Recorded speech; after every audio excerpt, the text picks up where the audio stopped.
Saloni, welcome to the HR Success Talk and thanks for sparing time today for a discussion with us. So not taking much of the time, let's move quickly ahead to the first part, which is like introduction of emotional intelligence. Though we keep on hearing this word every now and then, and it's like a buzzword nowadays. So if you can throw some light what exactly that means into the simple language so that me or anybody else who is new to this concept can make understanding out of it, that would be huge help. Certainly. So, we all know someone who is incredibly bright and yet didn't really do well in life, ran into challenges. And, if we just go back to our school days, there would be people who were academically very brilliant. But then when it came out to life, they couldn't seem to get, ahead in their career or probably some challenges there. And at the same time, I feel that, when we look at such people, and then there were so many scientists who went to study that why is it that standard intelligence isn't enough to predict performance or to predict success in one's life. So they realize that there are many other intelligences, that isn't related to the standard cognitive, so-called IQ, a test of intelligence. And this they then labeled emotional intelligence. So what this emotional intelligence really is that, and why should really people be looking at it is because if you get an understanding of what is it, what is your level of emotional intelligence, not only can you discover what it is and how, by understanding your own emotions and those of others. And thereby you can take your leadership and you can take your management skills to the next level. So that's precisely why today organizations are placing so much emphasis on emotional intelligence, and it's one of the top 6 competencies that is even proclaimed by the World Economic Forum. And these are necessary competencies and skills uh, that people should really develop, because, and the good part is that it can be developed, and a sure shot indicator of success. In fact, there is a book written on this, that it is not, why IQ alone, why EQ is actually a better indicator of success. So when we look at emotional intelligence, let's look at a definition for it. So ability, okay, ability to be aware of your emotions, ability to be aware of the emotions of other people, and then to use that knowledge to help manage the expression of your emotions such that you are able to not only foster success for yourself but for others also. So in a layman's language, if you are emotionally intelligent, you are able to better lead your people, you're able to get work done from your people as if that is what they wanted to do. So people who have high levels of emotional intelligence, or let's say EI for short, they are able to understand not just the physical, not just the mental, but also the social impact that emotions have. And we all have so many negative and positive emotions that we experience during the day. And people who are resilient, who have emotional intelligence, they are able to actually bypass those negative emotions with ease, because they know that this will not let them or lead them to go further. This will actually bring them down. So I would say people with the developed EI, they are proven to be more successful. Many case studies and researches have happened, and especially that's why more successful in workplace organizations look at, because they really do want people to work together well. And for a leader to have emotional intelligence, it just makes way too much sense, because if you're not able to understand how your people are feeling, especially these days with the pandemic around, how do you actually lead your people from anxiety to success? How do you lead people from their insecurities, overcoming their fears, to something which is more positive and much more result oriented? And that's really the hallmark of a successful leader. So I guess this should help you with what is EI and Why is it so important, and why so much of emphasis on emotional intelligence, especially in these days? Right. It has actually answered most of the questions which was roaming around into my mind while we were talking about the same. Okay. So let's move ahead to the second topic, that how emotions and the brain is interconnected and how exactly they play a vital role into the same. Sorry, can you repeat that question? Sure. So the question here is that how emotions and the brain are interconnected and how every emotion which develops, okay, gives across a signal to the brain and that's how your body acts. Now, there are most social, mental, and physical consequences to our ability to deal with our emotions. So imagine that when you get angry, right, your face gets red, and probably your breathing, the rate of your breathing goes up. Your blood pressure can go up if you are angry, right? So these are the ways in which our emotions are actually talking to us through our body. And if we ignore these, then we ignore them to our own peril. Because not only ignoring our emotions will ensure that we are unhappy, it will also lead to physical illness because we've seen that emotions do impact us.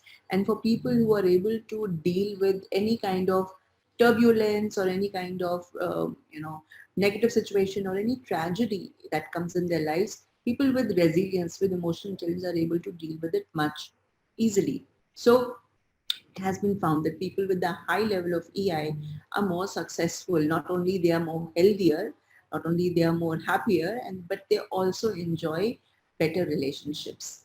And when I talk of feelings like motivation, like friendship, like focus, right? So when you are cool, you're more focused, you're more fulfilled, peace of mind, awareness, balance, your self-control, your the autonomy with which you work, even contentment in a positive way, appreciation of life, connection with people around you, and even the desire, to move up, the desire for the greater good. So imagine all of these feelings and all of these emotions, they are serving a biological purpose. They tell us when our needs are not being met, and that's where the trigger happens. So if we are able to manage our emotions well, we know exactly what our triggers are, and for many people the triggers could be any kind of fear or frustration, guilt, it could even be lethargy, right? Like I know I can't do it, so let it be. So kind of a lethargy or some kind of a depression, even victimization, we kind of beat ourselves up that you're not worth it, you can't do it, you are just not fit for this. So for our own general happiness and also, let's say, quality of life, it's important for us to learn to develop our emotional intelligence, and the way the emotions and the brain, how that works. It is just amazing, even before beginning to explore how emotional intelligence works, it's also important to realize how emotions have a physical connection with the brain. There would be times when you were so frustrated or angry at someone that you really felt that you were out of control, and you were like full on, right?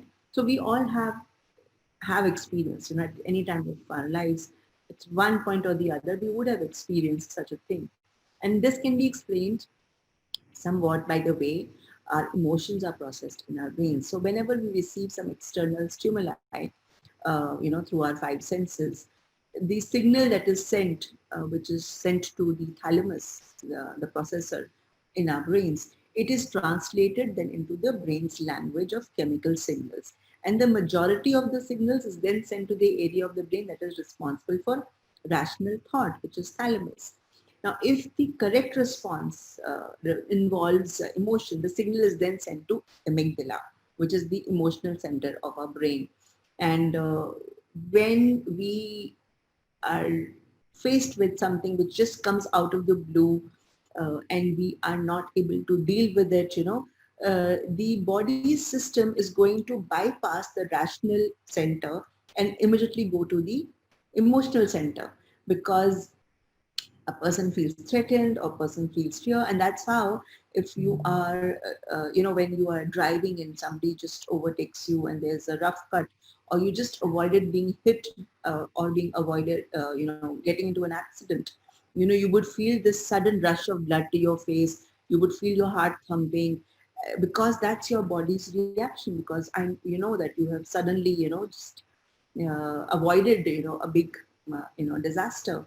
And that's exactly how the body will respond whenever it sees that there's some impending thing. You can see it in front of you, and the body just reacts. There's no time for rational thought. And this is how our body is made, our brain, our neuron system. This is how we are, we will always react. So that's how we are built.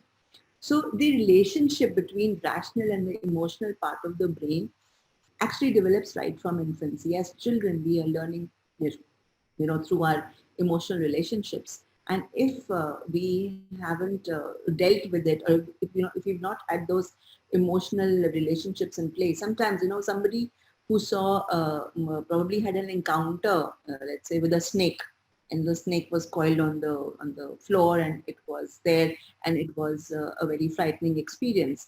So, and then of course nothing happened because the snake went away.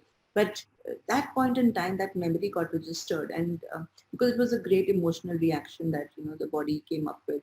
And whenever in the distant future, if suppose we've seen this experiment where there was this cord lying on the floor, it was all coiled up, and it actually looked like it was a snake all coiled up. So if you had that kind of experience in your past, you would like, oh, be cautious, oh, that looks like a snake, because your mind will immediately bring that into the forefront, and you will feel fearful. But if that has not been your experience, you will just look at it as a mere cord which is coiled up and rolled and lying on the floor. So imagine, this is how your emotional and rational part of the brain work. When emotions bypass, when they are a big trigger, almost always the rational center of the brain will not process it, because it takes a little time to process it.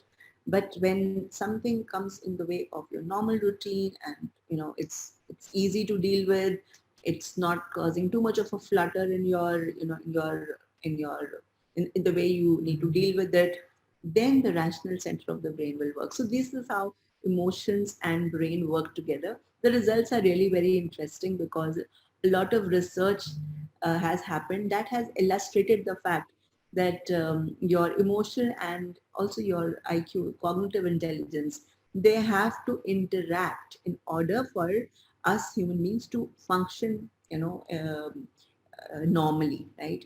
And yeah, so I would say, when you have strong stimuli, and you know what triggers you, you know that you need to develop your EI in a way that you do not give out a reaction, but you actually respond to a situation. So that's the gist of how the brain and the emotions work together.